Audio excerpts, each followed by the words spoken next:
uma vez estamos aqui para a honra e glória de Deus. É um assunto que, para alguns, já é bem detalhado, bem rico, estudar a palavra de Deus. Ainda mais amparado de um livro que foi inspirado por Deus, né? Patriarcas e Profetas, nesse capítulo. Para mim, eu vou confessar para vocês que me chamou a atenção foi o ânimo na festa. Depois de uma pandemia que nós passamos, muitas vezes a gente tem que fazer um esforço para os nossos filhos para ir à casa de Deus. Muitas vezes a gente tem que ficar pegando no pé, né, das crianças. Vamos se arrumar, vamos isso, aquilo. E aí, estudando, a gente consegue observar. Rapaz, a gente está muito tranquilo. A gente está muito... Tem muita facilidade na nossa vida, né? Muita tranquilidade. Mas vamos lá. Eu vou pedir a permissão de vocês também aqui para a gente abrir aqui o PowerPoint, ok? Para a gente ter um pouquinho mais de... Deixa eu diminuir também aqui o rostinho de vocês. Ótimo. Então, é um apoio aqui no nosso livro, inspirado por Deus, que é a Bíblia, assim como também Patriarcas e Profetas, né, gente? E aí nós temos, nesse capítulo, as festas, né? Mas só que baseados, nós vamos falar mais de 3 delas, onde o povo fazia um deslocamento e deixava suas casas, né? Deixava sua terra, alguns parentes, né, que ficavam na casa.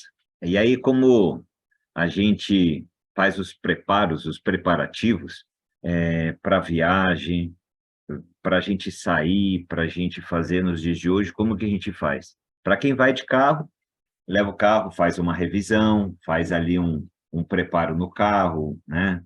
E deixa ele o mais bom possível para pegar a estrada. No caso de Fortaleza, para Itapipoca, onde que eu estou aqui, tem 2 pistas, né? Tem 2 opções de rodovia. Os meus cunhados gostam de vir numa outra pista, que tem mais cidade perto uma da outra. Se precisar, eles ficam mais fácil de conseguir uma ajuda, conseguir um amparo, um apoio. Eu já gosto de vir mais, quando eu venho de carro, eu gosto de vir mais pela duplicada. É um pouquinho mais longe, mas é mais tranquilo, a pista até é mais nova, e a gente vem tranquilo também. Ou seja, tudo a gente faz planejamento. Mas olha só aqui com esse nosso querido povo lá no passado. Eles saíam da cidade e deixavam a cidade ali, e por incrível que pareça, tinha povos próximo deles, ainda que não estavam contentes com eles e queriam invadir ainda, queimar, tomar a cidade deles, mas mesmo assim eles saíam. E saíam os valentes, os fortes, as pessoas boas, e ficavam na cidade. As mulheres, os idosos, ficavam na cidade, e as pessoas mais sensíveis, que não conseguiriam viajar há tanto tempo de pé na estrada, né? Para estar viajando para chegar ali naquele preparo que eles tinham das festas. E eu coloquei essa imagem aqui do cadeado, porque eu não sei você, mas se a gente chamar um especialista de segurança para a gente trazer e fazer uma avaliação que a gente vai viajar. Aqui no Nordeste tem muita casa de praia, né? Então, o pessoal vai para a praia, fica ali uns dias, depois volta para a cidade. Então, muitas vezes a gente chama um especialista para fazer alguma observação, fazer alguma indicação, como seria a segurança do lar, da casa. E aí o especialista, com certeza, nos dias de hoje, ele iria falar o quê? Ele iria falar que tem que colocar concertina, cerca elétrica, colocar câmeras de segurança, iria colocar cadeado dobrado, invertido, porta abrindo para dentro, para fora, ou enfim, iria dar várias recomendações, limpar o quintal em volta, colocar pontos de iluminação, porque é segurança. Mas e nessa época aí, me chamou a atenção esse item, gente. Segurança. Como que o povo de Israel, o povo que recebeu a terra prometida, agora andava viajava e deixava ainda seus familiares em casa, e eles poderiam viajar, passar alguns dias fora, só de festa ali eram 7 dias, mais o tempo de viagem, para depois retornar em casa e ter a certeza, a tranquilidade que dava tudo tranquilo. Você já imaginou isso? Sabe, gente, eu fiz alguns projetos de segurança. Um deles que foi um pouco mais complexo foi para uma casa diferenciada em Maraú, na Bahia, perto de Ilhéus. É uma casa construída como palafitas, assim, alta, mas muito grande, onde tinha até uma pista de pouso de avião e helicóptero, um pessoal que trabalha com vidros em São Paulo, e aí nós fomos lá fazer o projeto de segurança para essa casa. Tudo que tinha de tecnologia foi colocado nesse empreendimento, tudo, porque ela fica na frente da praia e em volta de muita mata, e uma casa que fica a esmo, fica longe das outras casas. E os dignatários, os proprietários, quando para lá iriam, eles precisavam ter a sensação de segurança. E qual que é o maior bem de segurança de uma casa? São as pessoas. Ou seja, naquele povo, quando eles saíam e iam viajar, iam para festas, eles também deixavam nas suas casas, por mais simples que a casa fosse naquela época, eles deixavam o seu maior bem, o seu maior patrimônio, que são as pessoas, que são os seus parentes. Alguns ficavam na cidade, que não tinha força suficiente ou saúde suficiente para viajar com eles. Então, eles ficavam. E olha só, nessa parte de baixo aqui, ó, olha o porquê que eles tinham tranquilidade. Deus prometera ser o protetor do seu povo. Como eu anseio estar protegido. Hoje nós estamos dormindo sozinho aqui, estou dormindo sozinho na obra. Não tem janela, não tem porta ainda, não tem nada. Só o quarto onde eu fico que tem janela e porta. O resto dos cômodos não tem. Uma casa grande que nós estamos construindo aqui para o meu sogro e minha sogra. E como é desagradável a gente sair e ver tudo aberto. Mas olha o que Deus promete aqui. Aí nós temos aqui, no segundo verso embaixo aqui, olha só. Enquanto os israelitas subiam para adorar o poder divino, imporiam uma restrição aos seus inimigos. Ou seja, começamos a ter um pouquinho de luz aí. Como que Deus iria agir para colocar um pouco mais de segurança? Eu lançarei fora as nações diante de ti, diz Deus, e alegrarei o teu termo. Ninguém cobiçará a tua terra. Ou seja, Deus iria agir no nosso coração e no coração das outras pessoas, dos nossos inimigos, das pessoas que fazem maus, para que ele não olhasse para a tua posse, para o que você tem. Quando subires, para aparecer 3 vezes no ano diante do Senhor teu Deus. Ou seja, então eu vejo aqui duas coisas. No primeiro verso em cima, nós precisamos temer. Temer. Aqueles que o temem, ele livrará. E no segundo, nós vemos aqui, ó, quando subires diante do teu Deus. Ou seja, nós não podemos viver de qualquer jeito. Primeiro nós temos que temer. O que seria esse temer? Seria reverenciar, seria chegar mais próximo possível de Deus e andar com Deus. E o segundo aqui, quando subires, ou seja, quando a gente tiver ao propósito de Deus, quando a gente estiver aos caminhos de Deus, quando a gente estiver fazendo coisas que Deus está pedindo ou orientando ou nos capacitando para fazer, aí Ele estará nos protegendo. Aí Ele estará nos cuidando. Que bacana, não?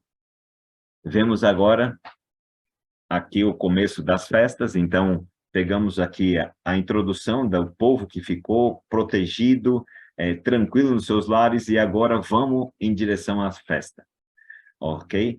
E nós temos aqui a primeira das festas, a Páscoa. Então, a Páscoa, o que seria essa festa? Ela seria de um dia? Ela seria o porquê? Qual o objetivo?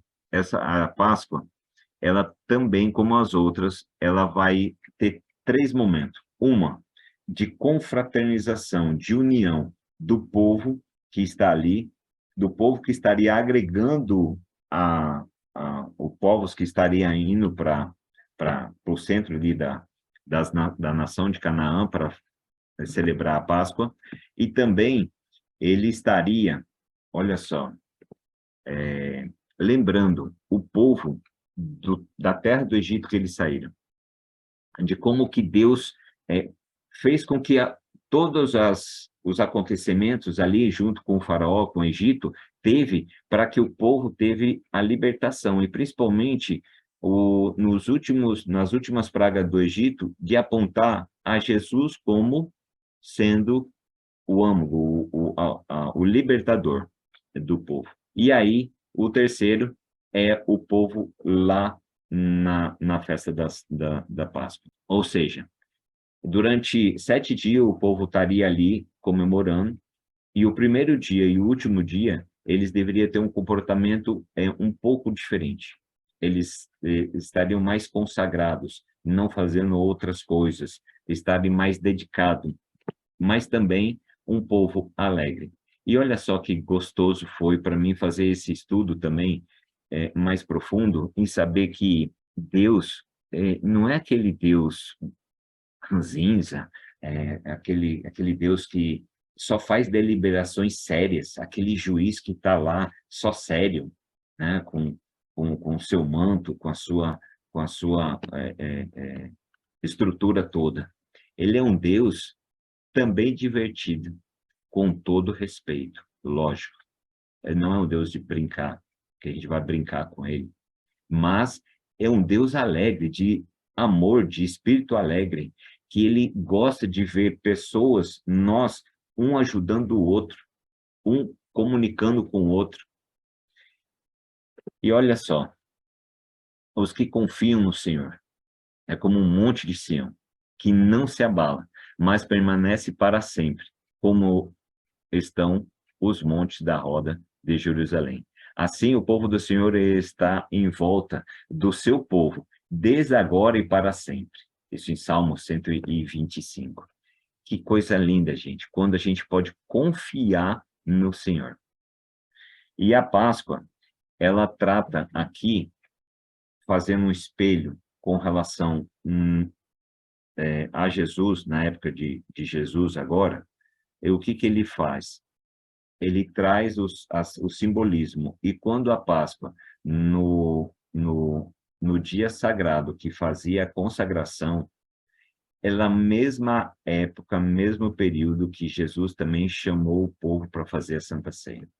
Ou seja, na primeira Páscoa, no povo de Israel, lá na Canaã, já apontava para o período de Jesus. E quando Jesus fez a ceia, coincidiu, sabia, apontou o mesmo período, o mesmo tempo, para também tivesse ali a celebração. E hoje, como que já a gente faz hoje? A gente comemora a Páscoa da maneira da entrada do Canaã? Não, porque aquilo ali já passou com a morte de Jesus Cristo, ou seja, o Cordeiro já foi entregue e foi ressuscitado ao terceiro dia, graças a Deus. Mas também hoje, como que a gente faz? A gente faz a cerimônia da Santa Ceia. Eu não sei você, meu amigo. Eu vou falar agora para aquele que não teve o privilégio ainda de alguma igreja, de qualquer denominação, de participar de uma Santa Ceia, de algo tão simbólico, ou até mesmo na igreja adventista, de participar da Santa Ceia com lava-pés. Porque dentro do nosso entendimento, do nosso estudo, nós vemos que a Santa Ceia, que é a lembrança lá do passado, como foi feito com a Páscoa, como Jesus orientou para a gente fazer, gente, é uma solenidade onde que a gente nos prepara em casa, onde que a gente vá até a congregação e a gente senta aos bancos ali da igreja e tem o louvor, tem uma inspiração, onde que a gente começa já a fazer ali uns pensamentos, uma reverência e lembrar do período que Jesus passou e aceitar isso como sendo a parte de nossa vida. Aí nós somos agraciados com a Santa Ceia, com o perdão dos nossos pecados também. Uma renovação do batismo. E aí, algumas pessoas podem falar assim, mas tem que participar do lava-pés? Não tem? Por que algumas denominações participam, outras não? Aí nós vemos lá em João 13:4 a resposta de próprio Jesus dando, né, para um dos discípulos: se eu não te lavar, no caso os pés, não terá parte comigo. Ou seja, o lava-pés também é importante. Ele também faz parte do ritual, que é lindo, gente. Se você tiver oportunidade, participe de uma Santa Ceia. Se você não é batizado, participe. Quando a Bíblia fala que aquele imundo, aquele impróprio não pode participar, é quando você não está fazendo a conexão com Deus, com Jesus, que você não está fazendo uma reflexão da tua vida. Isso que eles se referem, não se você seja batizado ou não, ok? Vamos para o próximo slide, onde a gente vai ver aqui os 3 itens sobre essas 3 festas. No livro do Levítico, no capítulo 23, ele fala do sábado assim como o Êxodo, como manda ali os mandamentos de Deus, ele fala sobre outras festas também, mas essas 3 é onde que o povo se deslocava, saía da sua cidade e ia para lá. A Páscoa e o tabernáculo, né, ou da colheita, eram as festas de maior período, maior dias que eles ficavam. A Páscoa, 7 dias, o tabernáculo, 7 dias, mais 8 dias. E o Pentecostes era uma festa de 1 dia. E cada um tinha um ritual, tinha uma necessidade de ser. E todas elas apontavam para Jesus Cristo. E o tabernáculo também aponta para os dias de hoje.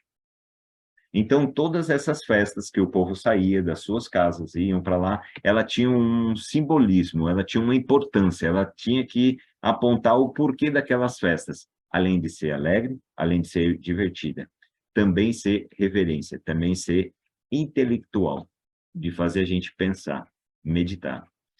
E aí, a Páscoa, ela tem o principal ponto de reflexão, que é o livramento do cativeiro. Aí eu faço uma pergunta para mim e para você. Será que em algum momento a gente se vê preso? Será que em algum momento a gente se considera preso dentro de um casamento, por exemplo? Será que se a gente pedir para Deus, para ter um livramento, Deus não vai me dar uma condição de eu ter um comportamento diferente ao ponto do meu companheiro, minha companheira, me aceitar melhor e a gente viver junto, melhor, bem? Será que eu estou preso num trabalho? E será que eu estou preso ali porque eu não tenho condições suficientes de fazer um trabalho melhor dentro daquele mesmo ambiente? E se a gente pedir a Deus, implorar a Deus e jejuar, orar, Deus não vai capacitar para a gente ser melhor? Com certeza, porque se Deus mostrou lá para o Canaã que tinha o propósito e libertou o povo, Deus pode libertar as nossas fraquezas, as nossas dificuldades, nos fazer de novo, construir de novo a nossa integridade, a nossa forma de fazer. E se eu estou preso num pensamento de pecado lá atrás que eu cometi, Deus pode dar uma libertação para a gente, nos fazer nova vida. Se você foi usuário de drogas, se você foi uma pessoa dissoluta no mundo, Deus pode dar um livramento, porque Deus já mostrou que pode até abrir o mar para esse povo passar, e ele pode abrir para a gente também. E aí nós temos 50 dias da Páscoa, dessa comemoração de 7 dias, 50 dias depois que termina ali a Páscoa, que é a comemoração ali da sexta-feira, aí vem o Pentecostes, a ceifa. O que é isso? É a gratidão pelo cereal. Ou seja, o pessoal também ia lá no povoado, ia lá no tabernáculo e fazia a festa. E essa festa agora era de 1 dia apenas. E ela tinha como especificação mais um cunho religioso, mais algo voltado a a leitura, a estudo, com certeza eles se abraçavam, eles se regozijavam, eles também estavam alegres, mas olha só, eles iam lá e ficavam um dia, e como eles eram gratos, porque aquela produção que eles haviam feito lá atrás, eles agora poderia ter a certeza que os grãos da cevada para fazer os pães, ele estava pronto.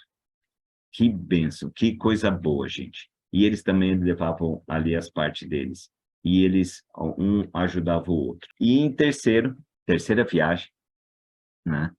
Terceiro caminho, que nessas viagens, os estudiosos aí diz que dá em torno de um mês, e juntando as festas, juntando esse período que o pessoal passava, então dava em torno de um mês, mesmo sendo em períodos diferentes do ano, dava um mês. E olha só, gente, que interessante. A festa do tabernáculo, que é a festa da colheita, já no 7º mês, ou como que ela se destina? É aquela de gratidão por todos os frutos, por todas as suas bênçãos. E aí eu fico pensando assim, eu não lembro de eu ter agradecido todo ano pelas conquistas que Deus deu para a gente, deu para mim. Eu tive uma grande gratidão quando eu completei aniversário, que mais? Quando a gente se forma, também. Quando nasce um filho, também. Ah, quando a gente casa, né? Nossa, que gratidão, que festa, né, que a gente faz quando a gente casa. Mas, gente, fazer uma festa de gratidão pelas bênçãos todo ano, sabendo que Deus proporcionou a colheita de todos os frutos, que Deus proporcionou para a gente a casa, a saúde, o carro, o emprego, ou a vida, sabe? Ou todo mundo ali tinha grãos. Será que todo mundo ali plantou? Não, um membro da família plantou. Os outros trabalhavam em casa. Estava ali na louça, estava na cozinha, fazendo a comida. E ele também era grato, porque fazia parte do clã, fazia parte da família. Não ia todo mundo lá para a roça. Mas mesmo aquele que ficava em casa, ele também era grato. Ou seja, muitas vezes a gente quer individualizar até a nossa gratidão, mas é a gratidão de uma vida assim, em união, como aqui essa imagem aqui. Quando o pessoal ia para a festa, não cabia todo mundo ali, então eles tinham que ficar nas tendas, porque Deus queria que eles lembrassem, tivesse ali a reflexão que eles lá no passado ficaram ali 40 anos morando em tendas e não faltou alimento para eles. Deus provia todo o tempo alimento para eles, todos os dias caía maná do céu. Ou seja, então, até nesses detalhes, Deus dá a condição para nós, para a gente ter a certeza que Deus capacita e Deus dá a condição de tudo para a gente. E essa reunião festiva aqui também tinha uma dádiva. As pessoas levavam um tributo. O que seria o tributo? Então, eles separavam, né, da vinha, né, o suco de uva, né, falando em suco de uva, na Santa Ceia, que é comemorado, ela foi introduzido aos poucos o suco da uva. Então, quando a gente lê na palavra de Deus o vinho, então é o suco, que é a da uva, sem o fermento, ok? Fecha aspas aí, só para aquela pessoa que está participando aí, fala assim, rapaz, então pode tomar vinho, não pode, né? Então, é o suco da uva sem fermento. Esse que é. Por exemplo, se a gente... Depois você pega aí com mais tempo, no Patriarcas e Profetas, no capítulo 52, ou no livro de Levíticos, você vai ver lá um detalhe. As pessoas não poderiam, durante aquele período que eles estavam em festa, comer pães assado com fermento na ceia de Pentecoste, porque senão ele era expulso da tenda. Ou seja, lembra no comecinho ali, quando nós falamos assim, puxa vida, nós vamos sair e deixar a casa tranquila e Deus vai estar cuidando? Por quê? Porque Deus pede alguma coisa e a gente, com muito amor, muita reverência, a gente obedece. E uma delas é o fermento. Ou seja, então, em algum momento, Deus vai pedir para a gente como no livro de Êxodo, capítulo 20, como várias instruções na Bíblia, como alguns alimentos que se pode, outros que não se deve comer, Deus vai pedir, e aí a gente vai demonstrar mais obediência a Deus e onde que Ele vai proteger mais a gente. Vai proteger mais as nossas posses, as nossas coisas, o nosso lar, o nosso bem primordial, que é a vida. Então, existe um relacionamento aí entre nós e Deus. E por último, gente, eu trago aqui essa imagem, que é assim, ó. Essa imagem foi tirada um tempo atrás, de uma igreja lá no Paraná, onde que esses jovens teologandos, agora pastores, receberam credenciais, receberam as batas para batismo, as instruções depois de passar pelo estudo todinho de 4 anos, e eles foram impostos a mão em oração, dentro da congregação. E aí eu fico imaginando assim, ó, o povo da Canaã, eles saíam nessas 3 festas das suas casas e iam para a igreja, para o lugar santo, e encontrar com o povo, se reunir. Só que, às vezes, a gente pode fazer um pouquinho mais, como esses jovens que se decidiram a viver constantemente a pregar o evangelho, a ser ministro das palavras, a ser pastores, a ser pessoas que, como alguns, inclusive aqui no grupo, se dedicaram até fazer curso para poder entender e dominar melhor a palavra. Aí eu pergunto para mim, eu pergunto para você que está vendo essa mensagem aí. Será que Deus não tem um chamado para você nos dias de hoje? Qual que é a tua principal posse? O que melhor você tem? Qual que é a tua maior riqueza? Não são as pessoas, não são as famílias. E se você olhar ao redor, não são as pessoas que estão próximo da gente, não são as pessoas que aonde Deus coloca no teu coração e você recebe um chamado e a associação da igreja vai chegar e vai falar assim, olha, você vai para tal campo, e aí você vai para trabalhar naquele campo. Gente, que honra, que alegria. E Deus abençoe esses pastores, esses homens de Deus que colocaram as suas vidas para guiar o povo, para instruir, para ajudar. Assim como também colocou nós, como chefe de família, como instrumentos dentro do nosso lar para instruir os nossos familiares, a levar a palavra, a viver um relacionamento com Deus e com alegria, em festa, com reverência, mas também ajudando um outro, compartilhando um com o outro. E com isso, eu termino fazendo uma oração e eu penso sim. Deixa eu fechar aqui, para a gente olhar um pouquinho mais de perto. Eu penso assim, são tantos chamados que nós temos, gente. São tantas coisas que Deus prepara e nos dá a segurança e nós corremos atrás da tecnologia. Nós corremos atrás dos tempos de hoje. E, gente, vocês não têm noção o quanto a gente estuda, o quanto a gente se dedica. Existe uma câmera de segurança térmica que ela pega longe. Nós fizemos vários trabalhos com elas. Para a gente fazer a instalação dela, para a gente colocar ela em um projeto, a gente tem que ter a liberação do Exército. Por quê? Porque ela pega onde ninguém vê, ela consegue captar a pessoa em um ambiente escuro, em um ambiente que não tem luz, no meio da mata, e ela consegue pegar. Agora, o que vai acontecer? Deus sabe onde está o nosso coração, ele passa do nosso corpo e vê o nosso sentimento. É muito maior que a tecnologia. Então, vamos orar pensando nisso, pensando que Deus é muito maior. Oremos. Querido eterno Deus, obrigado, Senhor, por tudo que tem feito por nós. Perdoe, Senhor, os nossos pecados, perdoe, Senhor, as nossas ofensas, e nós te rogamos, Senhor, principalmente, para que o Senhor venha estar conosco, nos mostrando o caminho. E muito obrigado, Senhor, porque desde lá no passado, antes até do povo da Canaã, mas principalmente com esse povo, Senhor, que o Senhor mostrou o quanto é bom, Senhor, ir à casa de Deus. Senhor, passamos esse tempo atrás aí por uma pandemia que muitas pessoas não querem ir para a igreja, não sentem mais vontade de ir para uma igreja. não sentem mais vontade de congregar com os irmãos. Mas olha que bênção, que coisa boa, que coisa positiva é ir à casa do Senhor. Eu e minha casa serviremos ao Senhor.